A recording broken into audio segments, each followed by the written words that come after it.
साथियों नमस्कार, आप देख रहे हैं सुशील कुमार उपाध्याय यूट्यूब चैनल।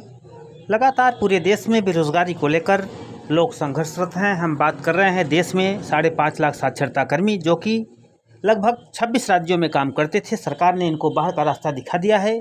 तमाम संविदा कर्मचारी परेशान हैं। पुरानी पेंशन को लेकर लोग संघर्ष कर रहे हैं। लेकिन जिस तरह से बड़ी खबर इस दिवाली पर आ रही है, पूरी रिपोर्ट हम रोजगार को लेकर आप तक पहुँचाएँगे।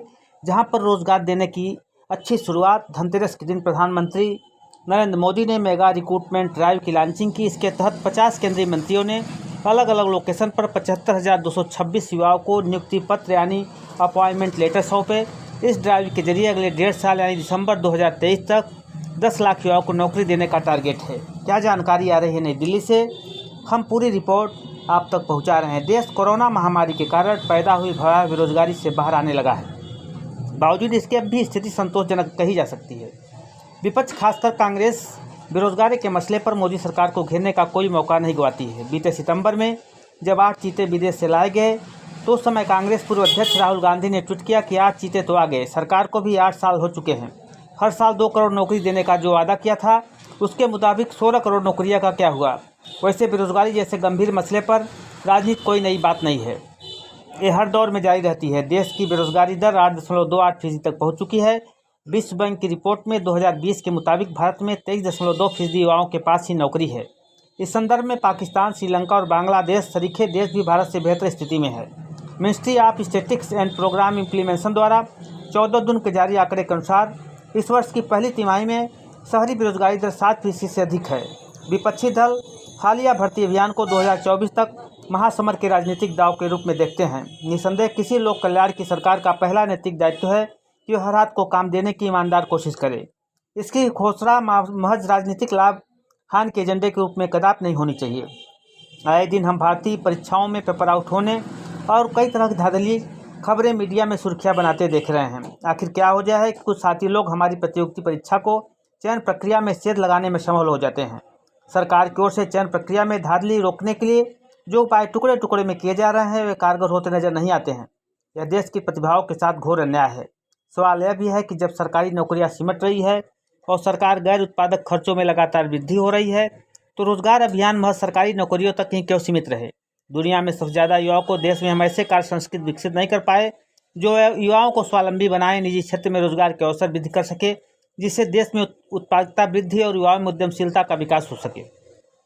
आखिरकार अमृत महोत्सव मना रहे देश में युवा सरकारी नौकरियों के सम्मोहन से मुक्त क्यों नहीं हो पा रहा है। यदि गौर किया जाए तो हमारी शिक्षा प्रणाली में जो भारी विभाजन है वह प्रतियोगिताओं के साथ नर्सिंग न्याय नहीं करता।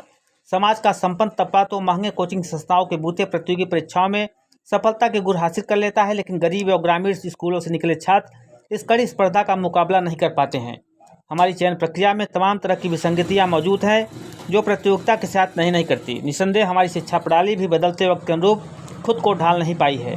बदलते वैश्विक परिदृश्य में प्रतिस्पर्धा और समय की जरूरतों के रोजगार के लिए युवाओं को प्रशिक्षित किए जाने की जरूरत है। इनमें कौशल विकास को बढ़ावा दिया जाना चाहिए जिससे युवाओं को सरकारी नौकरी पर निर्भरता कम किया जा सके।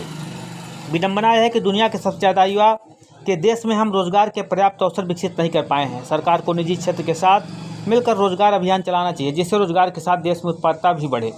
भारत में 5 इंजीनियर, 10 स्नातक, 4 MBA के पीछे औसतन 1 नौकरी ही है। प्रधानमंत्री मोदी बीते दिनों 10 लाख नौकरियां देने की घोषणा की थी। केंद्र सरकार ने 9.5 लाख से ज़्यादा पद खाली है। क्या उन्हें ही भरा जाएगा? जो भी हो, लेकिन विभिन्न मंत्रालय में नौकरी देने की कोई ठोस कवायद फिलहाल शुरू नहीं की गई है। बेहद गंभीर तथ्य राष्ट्रीय अपराध रिकॉर्ड ब्यूरो के जरिए सामने आया है कि 42,000 से अधिक दिहाड़ी मजदूरों को आत्महत्या की है क्योंकि इन्हें दिहाड़ी नहीं मिल पा रहा है।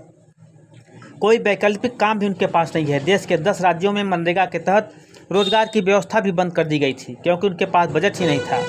पिछले साल केंद्रीय मंत्री जितेंद्र सिंह संदर्भ में कहा था कि केंद्र सरकार विभागों में 1 मार्च 2020 तक 8.72 लाख पद खाली पड़े थे। केंद्र सरकार विभागों के कुल 40,04,000 पद हैं जिन्हें 31,32,000 भरे हुए थे। 2016-17 में 2020-21 के दौरान SFC में कुल 2,14,601 कर्मचारी की भर्ती की गया था।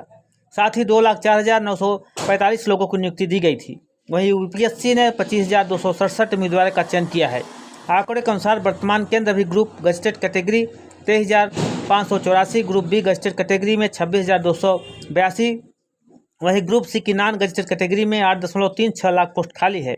अकेले रक्षा मंत्रालय में ग्रुप बी नॉन गजटेड के 39,366 और ग्रुप सी के 2.14 लाख पद खाली हैं। रेलवे ग्रुप सी के 2.91 लाख पद, स्वराष्ट्र मंत्रालय में ग्रुप सी नॉन गजटेड के 1.21 लाख पद खाली है। बीते दिन उद्योगपति अनिल अग्रवाल की कंपनी वेदांता का मामला सामने आया था। कंपनी को 1.5 लाख करोड़ निवेश का प्लांट लगाना था। पहले चर्चा थी प्लांट महाराष्ट्र में लगाया जाना था, लेकिन विलंब हो गया, सरकार के साथ सहमत नहीं बन पाई। महाराष्ट्र में सत्ता परिवर्तन हुआ, नई सरकार ने दिलचस्पी नहीं दिखाई, लेकिन तब तक वेदांता गुजरात में प्लांट लगाने का मामला तय हो चुका था। इस प्लांट से 20 लाख नौकरियों को रोजगार का अनुमान है।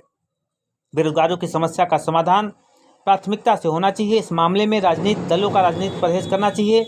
यह मामला देश की युवाओं से जुड़ा है और देश की अर्थव्यवस्था और सामाजिक संपन्नता, समृद्ध शांति के लिए भी अहम है। तो निश्चित तौर पे सरकार को रोजगार पे फोकस करना चाहिए। अमृत महोत्सव मना रहे देश में युवा सरकारी नौकरियों के सम्मोहन से मुक्त नहीं हो पा रहा है। हमारी शिक्षा प्रणाली में जो भी विभाजन हुआ है वह प्रतियोगिताओं के साथ नैतिक न्याय नहीं करता है। समाज का संपन्न तबका महंगे कोचिंग संस्थाओं के बूते प्रतियोगी परीक्षाओं में सफल हो जाता है, लेकिन जो गरीब, जो ग्रामीणों में रहते हैं, वो तमाम प्रक्रियाओं के बावजूद, विसंगतियों के बावजूद जो प्रतियोगिता का साथ नहीं करता। निस्संदेह शिक्षा प्रणाली भी बदलते वक्त के अनुरूप खुद को ढाल नहीं पाई है। तो निश्चित तौर पर रोजगार देने की अच्छी शुरुआत सरकार ने की है। धनतेरस के दिन माननीय प्रधानमंत्री ने मेगा रिक्रूटमेंट ड्राइव की लॉन्चिंग की। इसके तहत 50 केंद्रीय मंत्रियों ने अलग अलग लोकेशन पर 75,226 युवाओं को नियुक्ति पत्र सौंपा था, यानी अपॉइंटमेंट लेटर सौंपे। इस ड्राइव के जरिए अगले 1.5 साल यानी दिसंबर 2023 तक 10 लाख युवाओं को नौकरी देने का टारगेट है। देखने वाली बात है क्या सरकार इस टारगेट को बढ़ाएगी, क्योंकि हमारे देश में जो बेरोजगारी की समस्या है वो तमाम विसंगतियां देश में उत्पन्न कर रही है। बेरोजगारी की वजह से आज तमाम क्राइम हमें देखने को मिल रहे हैं। तो वास्तव में देश का विकास करना है तो सरकार को युवाओं पर फोकस करना पड़ेगा।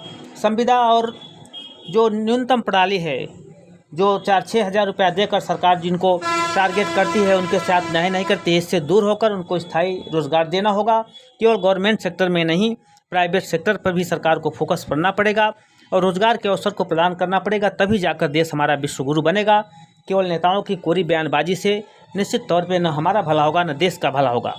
साथियों, जिस तरह से बेरोजगारी का लोग दंश झेल रहे हैं, 2,000 रुपये मासिक मानदेय पर काम कर रहे हैं देश के 5.5 लाख साक्षरता कर्मी जो गाँव स्तर पर शिक्षा की अलग जगा रहे थे, उनको बाहर का रास्ता दिखा दिया गया। आज वो दर दर की ठोकरें खा रहे हैं। लगभग 4 साल योजना बंद होने के बाद उनको मानदेय भी नहीं मिल पाया है और सरकार कर रही है कि रोज़गार देने की हम अच्छी शुरुआत कर रहे हैं। आने वाले 2023 तक 10 लाख लोगों को रोज़गार देंगे। क्या वास्तव में इन युवाओं के साथ न्याय है? सरकार को चाहिए कि जो लोग भी रोज़गार से जुड़े हैं उस रोज़गार में वृद्धि करे, लोगों को कुछ न कुछ जवाब दे, जिससे देश की अर्थव्यवस्था आगे सुधरे, देश का विकास हो। जो युवाओं में आत्महत्या की प्रवृत्ति बढ़ रही है उससे लोग बाहर निकलें, तो निश्चित तौर पे आने वाले समय में देश के साथ साथ सरकार की भी वाहवाही होगी और निश्चित तौर पे यह सरकार इसके बारे में ठोस कोई कदम नहीं उठाएगी। जिस तरह से नया अभियुक्त दिखाया है बीजेपी सरकार ने 10 लाख लोगों को रोज़गार देने के लिए प्रधानमंत्री द्वारा दिवाली के अवसर पर शुरुआत की गई है, जहां पर 75,000 लोगों को नियुक्ति पत्र दिया गया है। वास्तव में क्या आने वाले समय में जो 10 लाख का टारगेट गवर्नमेंट ने लोगों को रोज़गार देने की कही है, क्या इसको पूरा कर पाएगी, यह देखने का विषय होगा। लेकिन जिस तरह से देश में युवा बेरोजगार टेक्निकल लोगों की भरमार हो रही है, चाहे MBA, BTech, M.Tech करके लोग आज दर दर की ठोकरें खा रहे हैं, तो वास्तव में सरकार को इस प्रणाली को सुधारना होगा, लोगों को रोज़गार देना होगा, तभी जाकर हमारे देश का विकास होगा और देश को एक सम्मानजनक स्थिति में ये युवा लेकर जा सकेंगे। अन्यथा की स्थिति में केवल सरकार कोरी कल्पना करती रहे, आने वाले समय में यदि इसी तरह बेरोजगारी और भुखमरी बढ़ती रही तो देश के लिए घातक ही सिद्ध होगा। अब देखने वाली बात है कि सरकार जिस तरह से रोज़गार देने की अच्छी शुरुआत का शुभारंभ धनतेरस के दिन की है, आने वाले समय में जिस तरह से तमाम प्रदेशों से खबर आ रही है, सरकार रिक्रूटमेंट के जरिए, सेवा आयोजन कार्यालय के जरिए तमाम प्राइवेट सेक्टरों में भर्ती की प्रक्रिया अपना रही है, तमाम नए उद्योगों का निवेश तमाम राज्यों में हो रहा है। अब आने वाले समय में कितना इसका परिणाम सामने होगा, कितने युवाओं को रोजगार देगा, ये देखने का विषय होगा। यदि देश का वास्तविक विकास सरकार को करना है तो निश्चित तौर पे जो तमाम लोग दबे कुचले हैं, जिनको रोज़गार नहीं है, जो आज हताश और परेशान हैं, उसमें रोज़गार का सृजन करना पड़ेगा। जिस तरह से नरेंद्र मोदी की सरकार बड़े भाव को दिखाते हुए रोज़गार सृजन की बात कही है, निश्चित तौर पे यह स्वागत योग्य कदम है और सरकार को चाहिए जो यह योजना लेकर सरकार आ रही है इसमें ज़्यादा से ज़्यादा और भर्तियाँ करें, जो कि करोड़ों बेरोज़गार जो परेशान हैं, आने वाला समय में उनका जीवन सुखमय हो, सरकार के लिए भी अच्छी खबर हो। धन्यवाद।